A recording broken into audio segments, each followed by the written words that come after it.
Absolutely, man. It's goodness. That's cool, man. I didn't know that.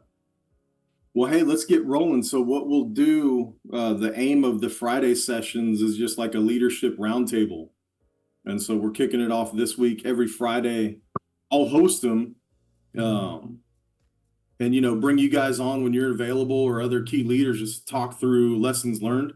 And then the other focus is I'm gonna record them and put them on YouTube and LinkedIn, so that people get an opportunity to kind of hear some perspective on mentorship, career progression, and just some of the fundamentals that we learned growing up, in industry and bigger companies, that I say we kind of tapered and catered to the smaller businesses to help teams be effective. So the baseline that I'm using is on my website, and so you can pop it up if you want to. You don't have to. It's the www.ACCELERATORS.VIP.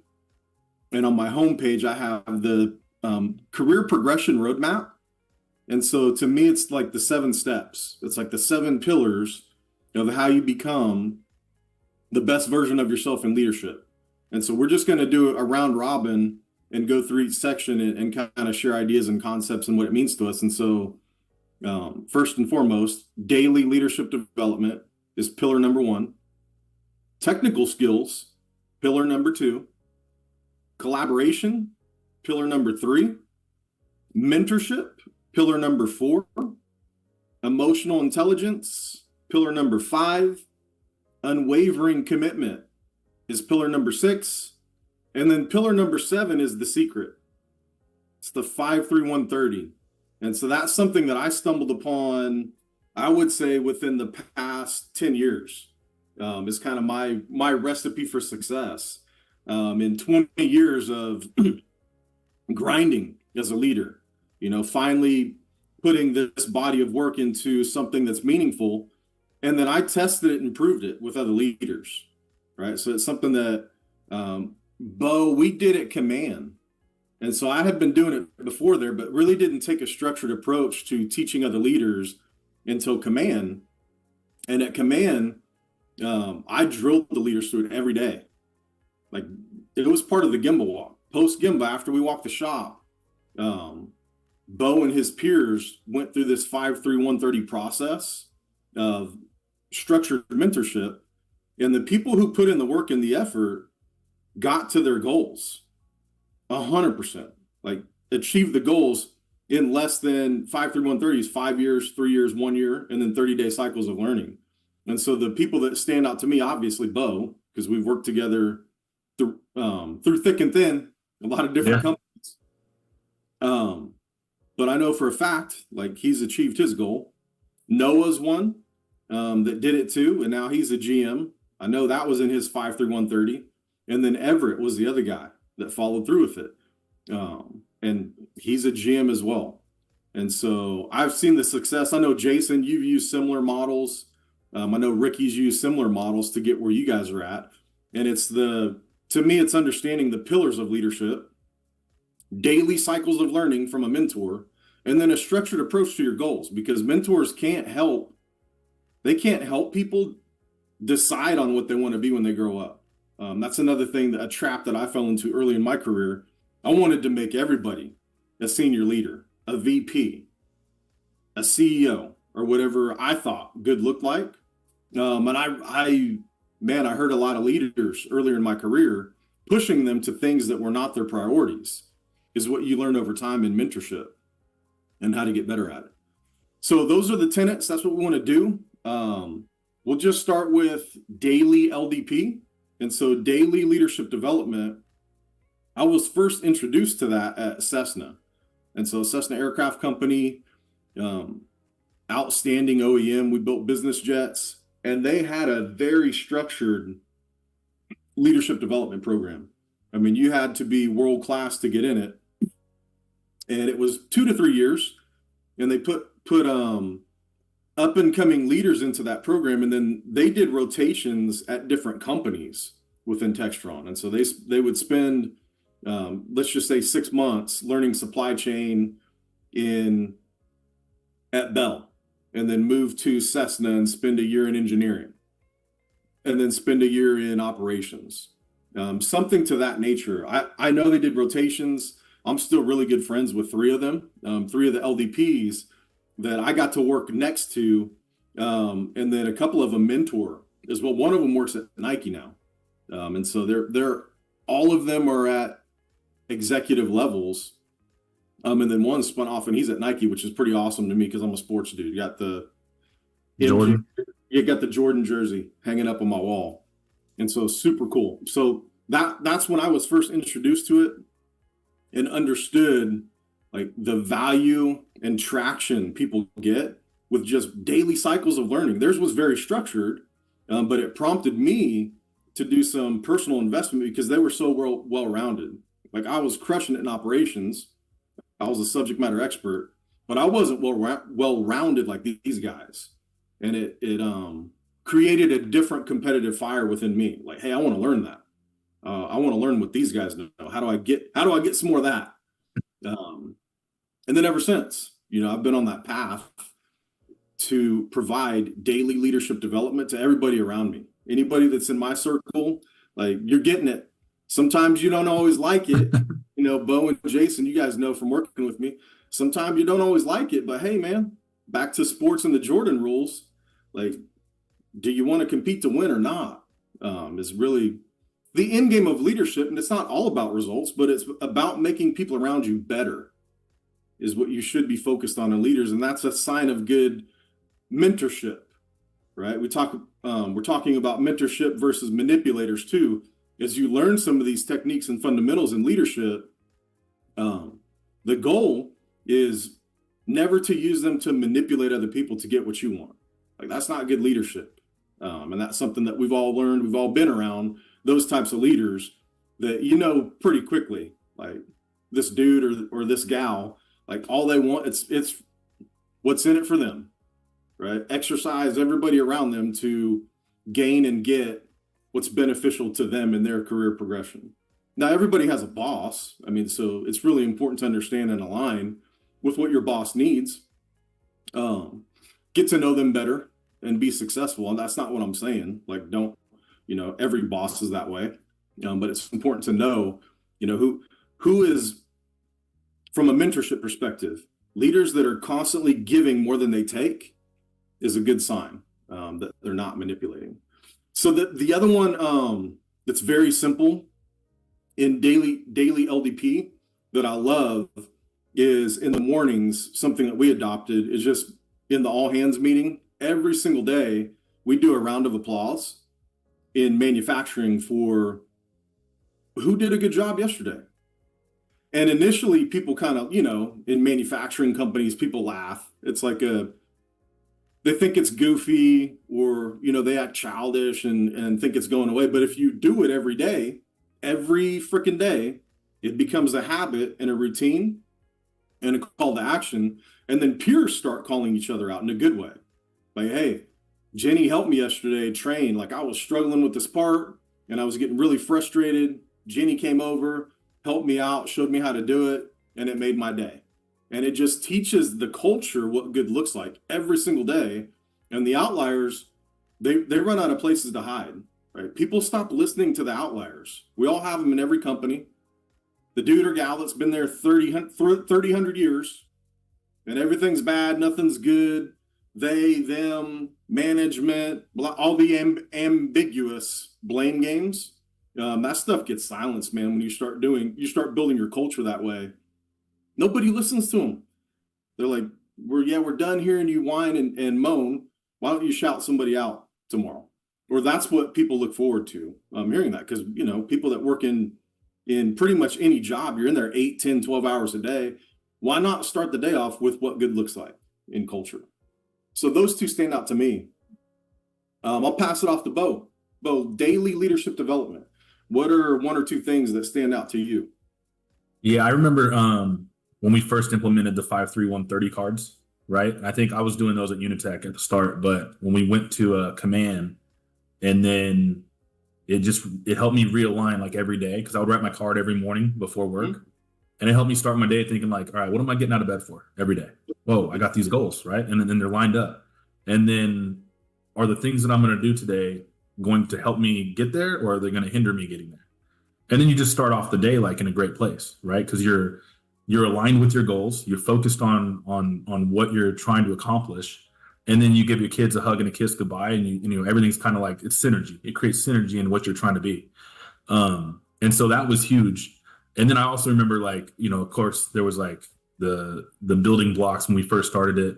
I remember somebody telling me like, hey man, we can't have all five of you guys are going to be VP GMs. And I looked at him and I said, we don't have to be that here. Like, we don't need five Yeah, VP GMs here. I don't need to stick around here to be a VP GM. I'm just telling you what I'm going to be when I grow up. And then you ended up, you know, like you said, everybody that was going through that process and took it serious either achieved or overachieved and beat their goal. And that was I think everybody on the whole team did. yep. And so that was neat to see. And then now, like, I remember originally you were telling me like, you know, I know this to be a fact. I am committed. I'm convinced. And I was like, man, this guy's really convinced. And then, you know, after you see it happen, you're like, man, I'm convinced too now. Now all of a sudden, you know, like I use it with my kids. Like my kids do this. And so, you know, my 13-year-old wanted to be a saxophone player. Well, he just lettered, you know, he's in 7th grade. He lettered on the high school marching band like 3 days ago. And so that was part of his 5-year goals was he was like, oh, I want to be a first seat saxophone player. And I'm like, well, you did that in middle school. So now we need to increase our goals, right? Like, and so it's universal and it goes across, you know, whatever part of your life that you want to use it in, as long as you're open to expanding on those horizons and how you can apply it. Yeah, it takes a lot of courage too. When you're a leader and you unleash it on your team. And I remember when that happened, when that question popped up, you know, one of the naysayers was like, oh, well, how can you all be that? Well, your answer was perfect. We don't have to be in the same company. I mean, and it sucks for a leader at the top, right? It's a double-edged sword. You know, when you learn something and you unleash it in a good way to help others, you're gonna lose talent. Like leaders are gonna grow and reach their highest potential and potentially leave the business. You, to me, as a leader, you've done a exponential deed when that happens versus knowing these, like knowing the freaking secret, testing it, seeing it work, and then you keep it close to yourself. Like that's what manipulators do. They ratchet people down, pull them down instead of lifting them up. And that's one of the other things I learned at bigger companies. And not to kick rocks on any leaders, but I did see that in bigger institutions where seniority was the ticket. Like, dude, you had to put in 20 years if you wanted to get that promotion. There was no way around it. And so there was really no incentive for anybody to develop anybody because it was a time game. You had to put in more than put in the hours, you had to put in the years and sometimes decades to get that next opportunity. Jason, you're up. Daily LDP. What's your favorite mental model or standard work for daily leadership development?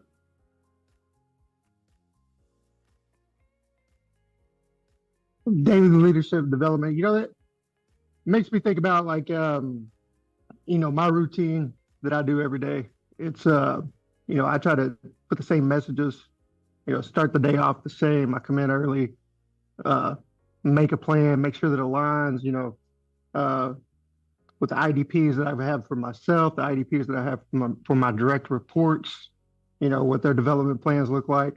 And, you know, and typically that's how I make my, you know, my daily schedule. I take a look at my schedule, you know, does it align with that? Is there anything, you know, I use it a lot, you know, we'll get meetings on the schedule or, you know, they'll try to lock us down into, you know, as leaders, we'll try to get locked down into a lot of meetings, conversations, things like that.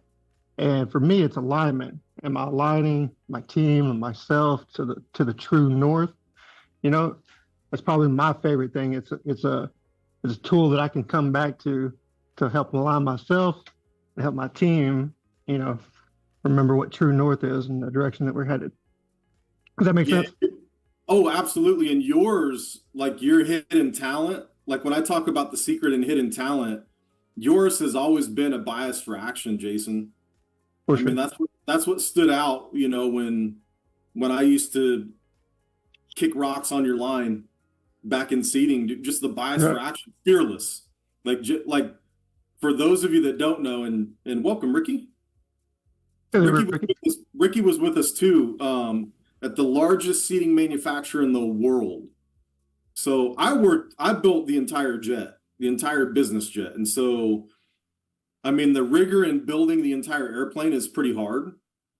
Like it's tough. It's an intense environment. Like you have to be a killer to be successful in building the whole airplane. Because you look left and right, like there is no salute, like you did it. Like even if a supplier sent in a bad part, you own the aircraft. Like, and we weren't late, man.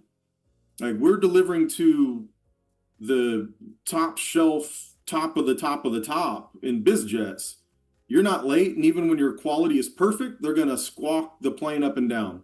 They would send ass kickers in there to squawk the plane up and down, until we finally had to tell them, "Hey, look, that's enough. Like you've killed us for 3 days. No more. Like you're taking the jet or not." Seating, I would argue, it was harder. It was harder because it was a sub tier, and we were at the mercy of Boeing and Airbus requirements. And then every airline had their own requirements and their own ass kickers that would come in and just wire brush us up and down. That was their job. Like their job was to come in and squawk the seats. And so Ricky had first aversion. I think wasn't it called first aversion? Yeah, it was a head aversion. Head aversion.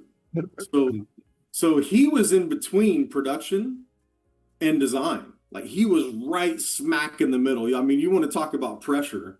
Like he was the stopgap to serial production. And so he and his team, like they never had time on the clock. Like it was always negative 100 freaking days on the clock, because we're designing seats for every aircraft manufacturer, and damn near every customer of Boeing and Airbus, like across the board. And so he was right smack in the middle of making sure the most severe issues didn't escape to production. Like the most severe, because you can't catch everything. It's just not possible at that scale. And just, I mean, the back to bias for action and then temperament is one of Ricky's like hidden strengths, like one of the secrets. I don't know how, some of it's just innate in you guys. Like Ricky, like his temperament, like no matter what the freaking issue was or the problem, or, internally, we all have certain levels of stress. But the way he kept that team calm and focused is what you need in that position when you're the pivot point between production and design. So towering strength there. And then Jason was just the Swiss Army knife, like whatever it takes to get it done, no matter the situation. And I would often pull him into the hardest challenges, like things that just, we couldn't get away from it. And we knew it was going to be a problem out in serial production. And so Jason either ran the hardest seats that came through, or if we had something like, sometimes every freaking seat would go into triage, every single one. Like that's just what it was, whether a part was late or the design wasn't quite ready for manufacturing. He was the guy that went in and saved the day, like the freaking SWAT team. And sometimes he'd go in with 10 people. Sometimes it was like 3, but he always got it done at the end of the day. And that's when I was super nice, Bo. Back then, I was super kind. Super kind, I'm sure. Yeah, I didn't yell or scream or. I was very. That's what he was known for sure. Yeah, I know nowadays he lets people play on the couch. I was very polished back then, and so they'd call me occasionally if they needed help with stuff, and I would as soon as I was done with my meetings, I'd come down from top and come help. No, I was like boots on the ground. I mean, none of us. There were no meetings. Like we were boots on the ground, frickin' sun up to sundown. And every end of the month, we stayed until midnight. No BS, dude. Every end of the month, we were there until midnight. And then up and in the shop, no later than 7 the next day. Right. I'm talking every end of the month. Every end of the month, dude. It was nonstop in that business. Awesome. Okay, so let's jump to Ricky. We're going through the pillars, and this is on my website if you guys want to check it out. www.ACCELERATORS.VIP. And so if you want to follow along on the website, it's on the landing page. But we're just going through the 7 pillars of leadership development. And so we're at the second one, technical skills. And so we're manufacturing folks. And so to me, Lean Six Sigma is like the ticket there. And I'm a big fan of yellow belt now. Like I thought green belt, black belt was kind of the breakthrough. We had that mentality coming out of Cessna, out of Textron, because everyone, like you had to be a green belt. There was no, if you were in leadership, you didn't get a vote. Like you had to be a green belt. And the common language set us apart. Like it was super helpful because everybody knew the practical problem solving methods, everyone in every functional department. You still had to beg occasionally to get help, but it was far and few between. I mean, people knew their roles and responsibilities and would rally to save the day. So we've certified probably close to 100 yellow belts the past couple of years in small groups, which has been super awesome, man, to see people at smaller companies go through and get that certification. It's a big deal. We all have kids, and when we think about that, like how exciting it is to see your kids, like we're talking about Taekwondo, sports, to see them get a major accomplishment and a trophy. I mean, you go through yellow belt, you're equipped for life. Like if you want to go to green belt, that's awesome. Like you can still go do that, or even black belt. But the yellow belt, and those are things, if I see people use those fundamentals day in and day out, and it changes them. Like it changes the way they're able to execute. And I've always been super hard on yellow belt fundamentals. I mean, all the stuff that we've done in different companies, guys, almost all that's yellow belt, PDCA, 5S+1, very basic blocking and tackling, rigidity in standard work, JDIs, QC clinic activity. I mean, all the things that can create leakage in productivity in people and machines and equipment, I think come from that foundation in Lean yellow belt. Lean Six Sigma yellow belt to me is like the king or the queen when you think about technical skills in manufacturing. And then making sure people are of the right competency in the roles is the other thing that's super important. Bo, what do you think? Technical skills. What's your go-to, or what have you learned that stands out to you that you use every day? Yeah, I think the yellow belt was a huge breakthrough that we had recently, right, in the last couple of years. But I also think that, you get, we always coach back on leadership, and the biggest fundamental to me is always communication, right? Trying to talk and communicate in a way that other people understand, not the way that you know how to say it, because that's kind of our goal, right? To be an expert communicator, you got to make sure that the other people are understanding what you're saying. And it just creates a good language. That way everybody's kind of on the same page, and people are like, maybe I haven't read that book, but I know where you're going with this story, right? And then everybody's kind of getting on the same bus, going the same direction.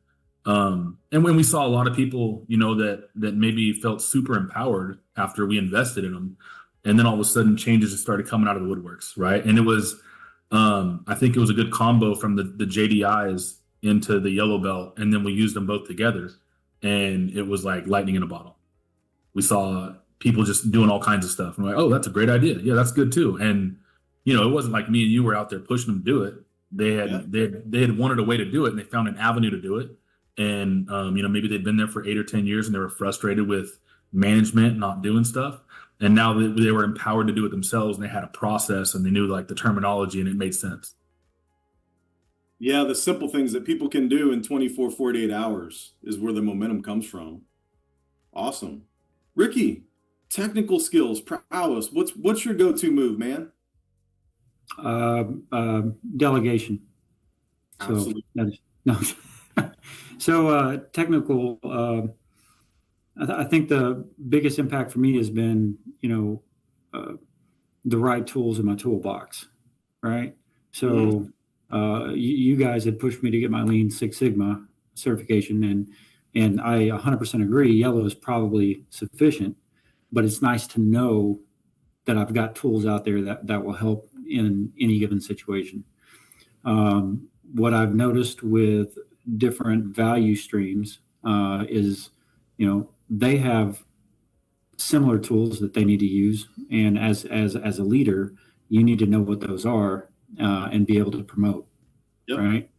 So I've worked with a lot of people with our marketing, sales, development, IT. IT is invaluable. I mean, the type of reports they can put together and knock out 50% of your wasted time each week, just at a couple of clicks of a button. I can't put a price on that. So, yeah, I think just making sure you have the right tools in your toolbox for what you do, and also for what your upstream customers need and your downstream. So, Absolutely, man. I think what you're capturing is, so as you get introduced to lean and then you scale up in leadership, you talked about it, looking for efficiency. Like, now I know what I need to get the thing done, like whatever it is, operations, supply chain, it could be an IT function for finance or a metric. Now I know I have the knowledge, like I'm scaling up my knowledge, and lean is one avenue, right? Where you get up to green belt and black belt. Okay, now your eyes are open to, okay, here's how to solve for X, Y, or Z. Now, how do I take that knowledge, go deploy the knowledge through delegation is one way, right? That's super important as you scale up. You can't do everything. It's impossible. There aren't enough hours in the day. And so mastering delegation in a good way so that you're mentoring people through it, helping them be successful and growing is important. And then delegation to other functions is what you learn in a lean environment. Everybody knows like their purpose and function and how they can make it more efficient for the mission of the business. The third piece is execution. So knowledge, deployment, and execution is the key. So if you're a lean expert, as you scale up and you lead teams and other people, you know which tools to deploy so that you get the execution. And if it's not there, like, rapidly, okay, I need to check and adjust. And so you start to leave pride and ownership at the door. Like, this may not be the right tool for this solution. If I've got the knowledge and my team has demonstrated it, we've deployed it, and it's not quite working, as a lean leader, you need to pivot and use something else. And so I love the way you explain that. That falls into another subset of pillars that I use and I've learned over time. Knowledge, deployment, and then execution are the big three. And very few leaders have all three of those. Like, oftentimes you need two or three combined to get that done. Awesome. Jason, technical skills. Okay. So technical skills. Yeah, I agree. The fundamental yellow belt, man, it is, it is one of the most impactful things that a company can do. If nothing more, then kind of like you stated, Andrew, everyone's speaking the same language, and there's a list of fundamental things to get in place that everybody can get aligned to. For me personally, I was I was born with that kind of a mindset with the Lean Six Sigma and the, process analysis and process engineer. I just didn't know it because I grew up a poor kid. I didn't know what a process engineer was or anything like that. And so, as I go into college, learn some of these things, and more importantly, because I just brushed over things in college. I picked it up. I was like, okay, sure. I knew what it was, things like that. But, boots on the ground, actual implementation of that stuff that we went through, man, now I had a language that I could take what had always been in my mind and apply it and, teach other people and get them as motivated and as ambitious about, fixing problems as I, was born with that, So those are things that I love about it. And I think that, I don't think you could go wrong with any business unit implementing those fundamental building blocks of lean, Toyota production system, things like that. I think it's just super important. Yeah, it's built on the back of sports too. When you think about it, you think about the fundamentals. Right. We were all talking before we kicked off about our kids and the sports that they're in. For leaders in manufacturing that haven't gone through some type of lean leadership development or Six Sigma, think about a sport like you grew up around, or your kids are doing or did. Like the good coaches teach the fundamentals hard. Like that was big for us. I played basketball and it was the fundamentals. And you just drilled them over and over until it became automagic, is like my joke. It became automagic and you knew, like, okay, if something's off, like if my shot's off, a drill I used to do, if my shot was off, I always started with my toes. Like I would start, okay, are my toes in the right position? Are my feet in the right position? Am I getting enough bounce in my knee before I even got to my fingertips? Like I started with my toes because that was a fundamental that the best shooters taught me. Like here, always start with your form, and your form starts with your toes, not your finger. Like you have to be in alignment. And so that's what lean teaches you. Like if I'm not getting the results, then go back to square one rapidly. Like and that calibration in sports, you have to do in the game. Like if you want to win, like you have to do it in the game. Like it's something you have to do immediately. You can't wait until the end of the game or you lose. And so you learn kind of that muscle mind memory with lean. It creates those fundamentals within you. And then you guys, I mean, you end up crushing it, is what you do as lean leaders when you know those fundamentals and you know it's not always back to square one. That's just one example. Sometimes you go 2 steps back and go, okay, here's what we need to fix to move forward. Awesome. All right, next pillar is mentorship. And so let's start with Ricky on mentorship. And so what has mentorship done for you in your career? Andrew, that's probably the best question ever because I preach this and preach this and preach this. So you and Sean were the first official mentors I've ever had in my career. And you guys had 2 completely different approaches. You had your own styles. And, I've learned that, everybody's unique, but everybody shares values that you want to be able to emulate and grow in yourself. And so I try to do development meetings with my staff one-on-one at least once a month. And I don't want to talk about work. I don't want to talk about, what the hot thing is out on the floor. I want to know, what are you doing to better yourself? What help you need from me? What can Bowhead or the job assist you with to accomplish those goals? The more they develop, the stronger employees and team members they're going to be. And we're investing in that, right? I learned a lot from you guys, and it has always stuck with me. And that's one thing I've noticed throughout my career is that the ones that mentor and want to invest in you are going to be the most memorable, and they're going to help you accelerate your growth faster than anybody else. So that's what mentorship development is to me. So. Awesome, man. I appreciate it. I appreciate the compliment and the feedback. And what I can say from a mentorship perspective, from both sides of the coin, so mentorship is a decision to like give your all. Like you have to. It is not self-serving. It's something that it's a higher calling in leadership to give your all. And when you see leaders like absorbing it and moving forward with it, as a mentor, there's nothing greater than that. And you just keep pouring in over and over again. And it keeps, to me, lifelong relationships like you guys. I mean, I hadn't seen you in a few years, Ricky, but every time I see you guys, it's like yesterday. Absolutely. When you invest in mentorship, whether it's structured in a company or outside the company as well, too, super important.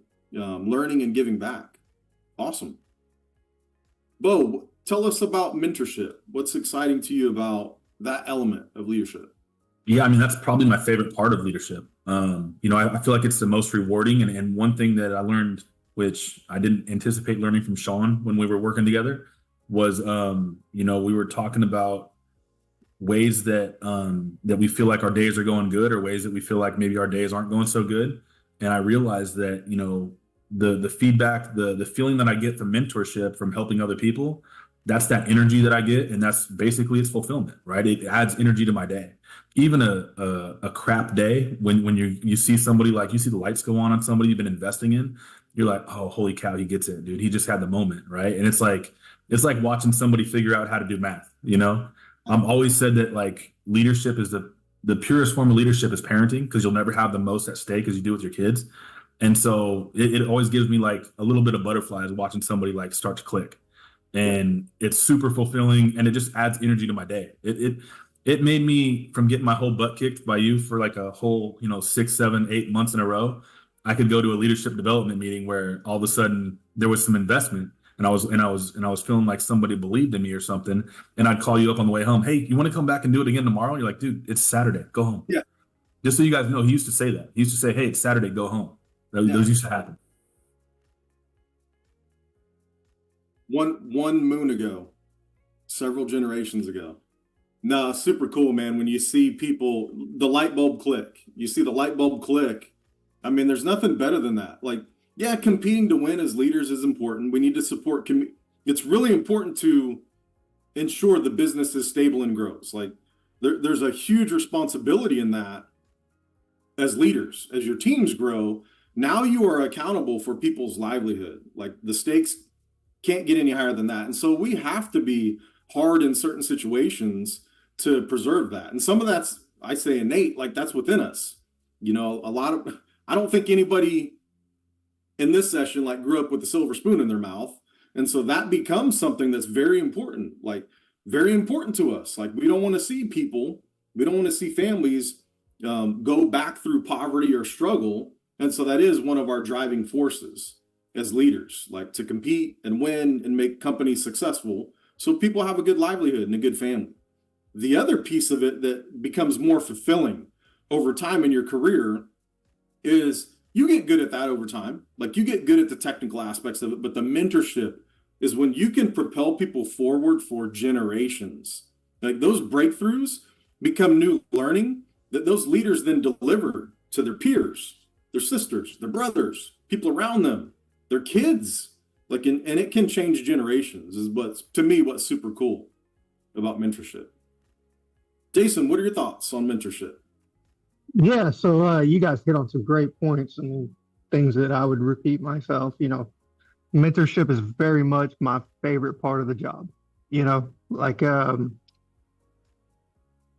I could if I could make $1 billion on my own, I would search out a way I can mentor other people, because that is the piece that I want to hang on to. Growing other people, seeing them walk through their careers, and starting off as there's some guys that were they were on the shop floor, QC leads, now they're plant managers. And just being able to watch that is so very awesome. And kind of what you were saying about that generational thing, me and Bo, we've had a lot of conversations. We talk from time to time, and and I could hear some of the same things, some of the things that you mentored me in. I could hear those in Bo, and I hear him talking about his kids. And I know that, some of the stuff that Andrew's brand of mentorship is getting down to Bo's children. Starts leaking out. Yeah. Yeah, for sure. So I think that's really awesome. Myself, I try to make sure that, I'm mentoring at least one person all the time. That's my personal development plan and goal all the time, that I got someone that I'm mentoring at all times. Some of the guys on this call have been through some of my mentorship routines. A lot of times, when I come into a company and I see, big problems, whether it be in the shop floor or in the engineering bullpen, or even on the accounting side of things, that is where I will focus my mentorship with those leaders and those people who are doing those jobs, so that, for one thing, I get tied directly to the day-to-day and, how they're doing their job and how the company's impacting them. Typically, it's a lot of changes. How are those changes coming across? But it helps me, keep myself tied in at the ground level, through that mentorship process. Yeah. 100%, man. Yeah, I see it as a two-way street too. So mentorship is development at its core. And so you're developing other people, but then as you mentor, man, you have to believe what the heck you're saying. You'd better believe what the heck you're saying, because you've got other people, their success, their livelihood, their sanity, like, is within your grip. And so Bo talked about it earlier. Like, when I'm convinced, I am freaking convinced. Like, all you guys know that. When I'm convinced, I'm telling you, man, like, and it's through 1,000 mistakes. Like, it's not because I did it right the first time. It's because I effed it up so many times that I know, like, this is the path. Just freaking rock with me. Let's go. Come on. Charge the hill. Let's fight and we'll win. I promise. Like, or we'll all be dead. It's kind of the way I see it when it comes to being convinced. Like, you have to have conviction if you're going to mentor others. That doesn't mean you have to have 100 years of experience. Like, sometimes it's 100 cycles that get you there. And so it becomes development of others, and then personal development is what is super rewarding, because I learned from all you guys. I learned from your different perspectives, how you handle certain coaching. When I deliver a certain thing to, hey, it sounds like this is what we need to go do, or this is what you need help with. Or people tell me straight up, this is what I need help with. And then I see different leaders and different people take different approaches and get success. Super cool, man. Like, the perspective you gain from that in solid mentorship, when people are taking action, is the key, right? It's got to be a two-way street when you're in any type of mentor-mentee relationship. Because if it's just showing up like every day or every week, and you're just getting drained and the other person isn't taking action, well, then it's just a freaking whine fest. And you can get that on social media every day of the week. Go on any of the social media channels if that's what you want to do. Whine and sulking problems. That's not what it is. It is about delivering results for each other and then growing into the best version of yourself. And that's the super cool part about the 5-3-1-30 that I fell into. And when I talk about the index cards, 52 index cards will change your life. I wasn't using it at Zodiac for mentorship. I was using it because I had too many inputs. And so that's something that was a piece of standard work that I used with the leadership team there to make sure we stuck to the priorities and we won the month. Because it was like, you weren't going to win every day in that environment. There was no way. I'm telling you. And you guys know I'm not the impossible guy. I'm the last guy that'll say anything's impossible, but I would have burned out every strong leader if I would have made everybody run as hard as I thought we needed to win every day. Now, Bo was fortunate enough to see what that looks like, 100% on time for like a year straight, but that was in a much smaller environment. Like, that was it was manageable there. Yeah, a much smaller environment, not as many customers. And so we had leverage there, and we ran at 100% OTD the whole time we were there, which I'll never do again. Like, that's a lesson in itself of why did you need to run that hard? Because we wanted to, and we could. Like, yeah, but I put the team through way too many Saturdays that we didn't need to do in that environment to hit 100% OTD, to prove it could be done, which is silly. Things you learn over time. Okay. All right, we're a time check. We got like 10 minutes left, and so I want to make sure we hit these. And then if there's time for questions, great, we'll hit a few questions. If not, we'll hit it again next week. Okay, last two key bullets or pillars: emotional intelligence and unwavering commitment. And so let's round robin on those two. Which one do you want to talk about, Jason? Emotional intelligence or unwavering commitment? Oh man, I think unwavering commitment. That's got to be it, right? Although emotional intelligence is just as important, but I guess I pick unwavering commitment out of the hat. So man, if you don't know what your commitment is when you lace up your boots in the morning, you know, man, you're just in the wind, man. You know, there's no foundation, there's no alignment. Like if you don't know what winning is and make a decision that you're going to win today, man, then you might as well just stay in bed. You know, that's the way I look at it, you know. Um, Now, go back, can we win every day? No, but we can make a commitment to put it all out there on the field, you know, and walk away dead tired or beat down if we didn't, you know. And that's just the way that I look at it, you know. And I think that a lot of people, whenever they get that mindset, like, hey, we're going to make a commitment to it, and we're going to follow through with it, as you know, to the best of our abilities, and we're not going to accept failure, you know.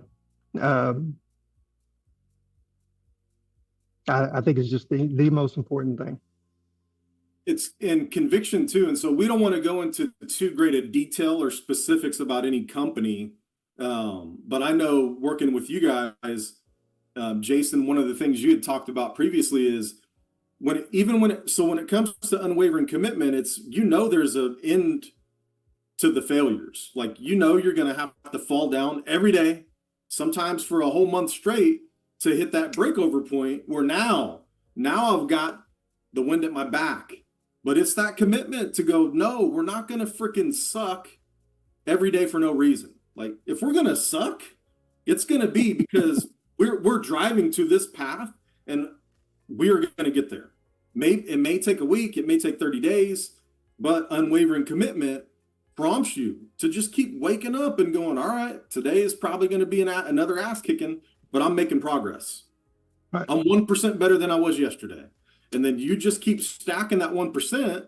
And in 5-3-130, if you target getting 1% better every day, end of a year, yeah, you're going to have some losses. Like, you're not going to win every day, but you'll be over 100% better than you were last year. If you think about simple math, 1% better every day, 365 days in a year. If you put in the reps, you will be every year 100% better than you were last year. And if money is one of your priorities, doesn't have to be, like, your money can grow in that manner. I think what you learn over time is in that practice, like, money doesn't become the most important thing. It becomes an outcome that's favorable, but it doesn't become this thing where, I need to make 100% more money than I did last year. Why? What are you going to do with it? Jason will move to Belize and then he won't need the money, is what he'd do with it. And you don't need all that money. Awesome. Okay, so Jason took unwavering commitment, emotional intelligence. I'm going to give that one to Ricky, because the step 7 is the secret, and Bo's been through the secret. So I want Bo to close us out. So emotional intelligence, Ricky. What are the most important ways to detect? And this is more of a helping other leaders. How do you, like, what even is emotional intelligence? How do you know if you're good at it or not? Do you let your emotions control you, or do you control your emotions, right? Manufacturing in general, you're always going to have conflict, right? You're going to have disagreements. You're going to have overwhelming challenges that seem impossible. And when that happens, that's when the emotions really start to flow. And as a leader, you have to be able to control the temperature, right? You have to be able to gauge, okay, so this situation, this leader may not be the right person in the mix, right? Or this support staff may not be the right person in the mix. However, if you pull these other two together, they're going to complement each other, and they're going to be able to work together to drive the team in a general direction. It's kind of like a quarterback, right? Gauging that the temperament, right? And that's kind of how I also on the commitment side, right? It's something I want to look for in my future leaders. Can they gauge? Can they understand situational environments so that they can manage through that and lead and have a favorable outcome. I think that's one of the pitfalls that I see is people falling into a micromanagement style. And that's both destructive and it is a commitment killer, right? Emotional intelligence, you would be able to see something like that, and you would be able to understand that, okay, this employee needs a little bit more hands off and a little bit more guidance. And I'm going to engage that employee more for their ideas, right? On an upcoming challenge, because they're going to feel more important and more needed, and their value is going to raise, right? Their execution is going to get stronger. So, but that's emotional intelligence for me, I guess. Awesome, man. I love it. So you use the word temperature, right? Temperature. So calibration, temperature, like emotional intelligence is constant calibration is what I see it as, right? And so temperature of the room, temperature of the person, temperament of people, and then situational leadership. It's based on the situation. And so you learn agility in leadership, how to discern like different people's temperament, their temperature, how they behave, certain situations, and then calibrate and collaborate to get to the best outcome. The best outcomes is what it's all about when we're talking about emotional intelligence and developing other leaders and sometimes even other employees. Awesome. All right, so we are at the secret. And so when I think about these pillars, and like I said, they're on the website. It's like a little infographic that you can check out. When I think about these pillars, the last piece, the secret, is what puts them all together in a very structured approach that, to me, in a 5-3-1-30 becomes more the person actually going through cycles of learning and then delivering what they learned and what they need to learn. What knowledge do they need to gain or actions do they need to take to their mentor that can then guide them through it is what's super helpful. And so I'll let Bo take a run at explaining what the 5-3-1-30 is, Bo, the secret. Because I mean, you went through it, like I went through it and then took you guys through it.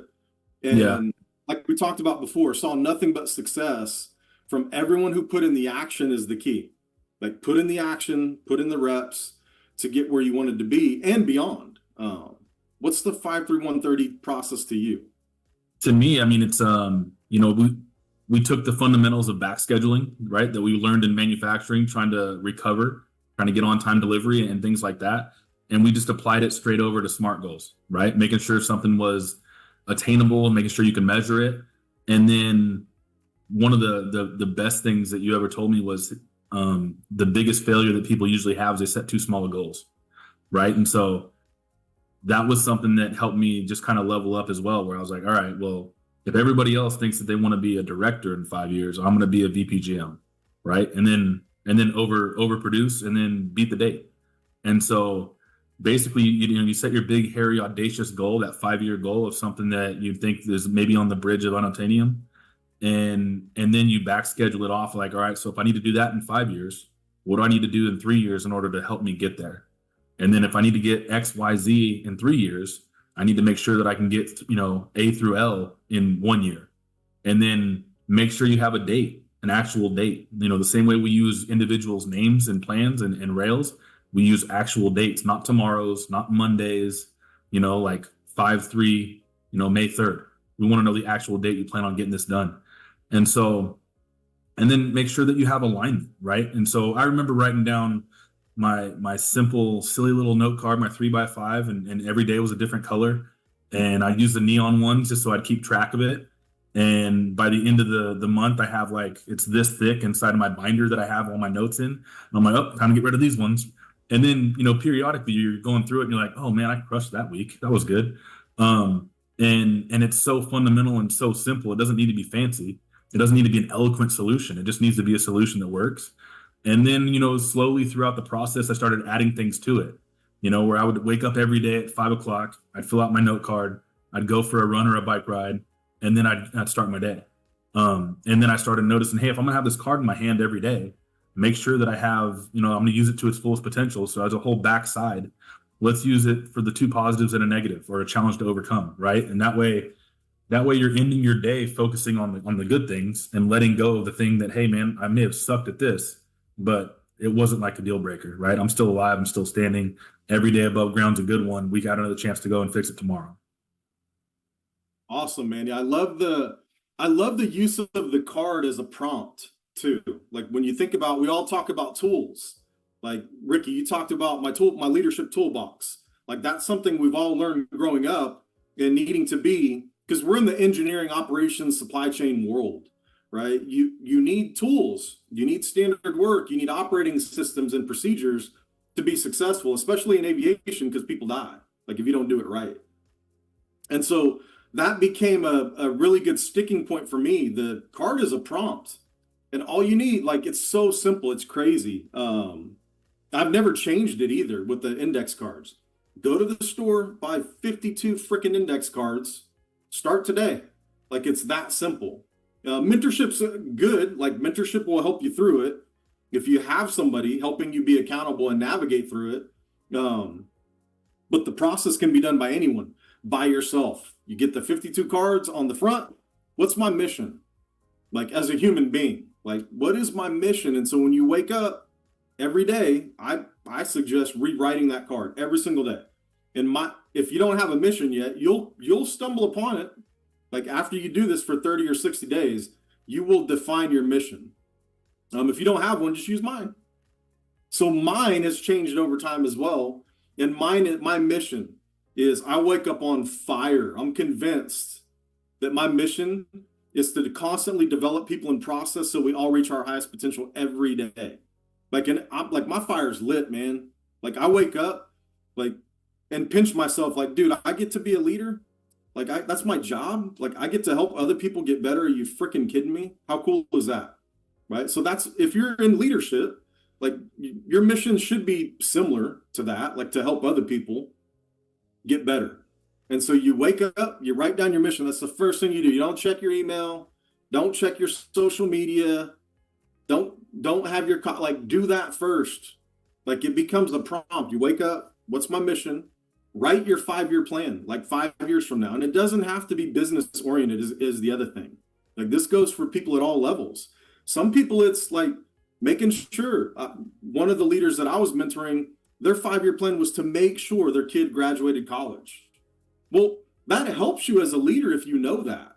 Like, if you know that's somebody's driving force, don't you dare ever use it to manipulate, is the other key, right? Never, ever. If you know somebody's honest about that, then how does that help you be a better leader? Tremendously, it does, like 1,000% better, because you know that's that person's driving force. And then your mission is to support that. Yeah, we still have to support the company, but now they're like, the alignment is unbelievable. Like, when you're that tight with somebody and they know you're sponsoring that, like, you're a springboard to that success. It's awesome. Super cool. Like, and man, it gets so much conflict out of the way when you know that's somebody's goal that may be outside of the business. That's one angle. The other approach is, Bo talked about it, promotions. Well, if people have the courage to tell you they want to be a VP or a COO or a CEO, then you have to honor it as a leader, as a mentor. You have to honor it and put everything you can and have into that, and know that at some point in time, they may not work for you. But you are part of the journey, is what's super cool. So you write your 5-year goal, as Bo mentioned. What's your 3-year plan? So to get to that thing that you're almost embarrassed to say out loud, you'll get over it after about 30 days of saying it out loud and writing it. You will believe it. You'll be convinced. This is part of conviction. How you become convinced. Write it, say it, believe it, do it, become it. Your 3-year strategy. Okay, so what do I need to do at year 3 to get where I want to be in year 5? You just write it down, one sentence. And then 1 year is where the rubber starts to meet the road. Then that's where mentorship can help with, okay, 1 year from now, here's what I think you need to do. A mentor can tell you, that's been there. here's what I think you need to do 1 year from now to get to that 3 year, to get to that 5. That's attainable. And that guidance creates a lot of confidence. If you then, the 30 part of it is every 30 days, you're capitalizing on notes. Every day you're taking one action. Sometimes it's 2 or 3, as Bo mentioned, and you just write it on the back of the card. These are the 3 things I did, or the 1 thing I did, or I fell down, I tried this, and it's just note taking is what it is. It's like SMART objectives. It's like a strategic plan in a business is what it looks like.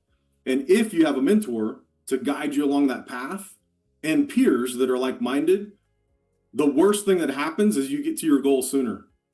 That's the worst thing that happens. Or you redefine them over time as you get this learning, you redefine them and go, hey, I think I want my 5 year to be this, or I want my 3 year to be this, is the worst thing that happens when you become extremely focused and convinced in your roadmap for life and business, is what it starts to translate into. And I think Bo's done the best job of keeping that 5-3-1-30 focused as a blend in life and business.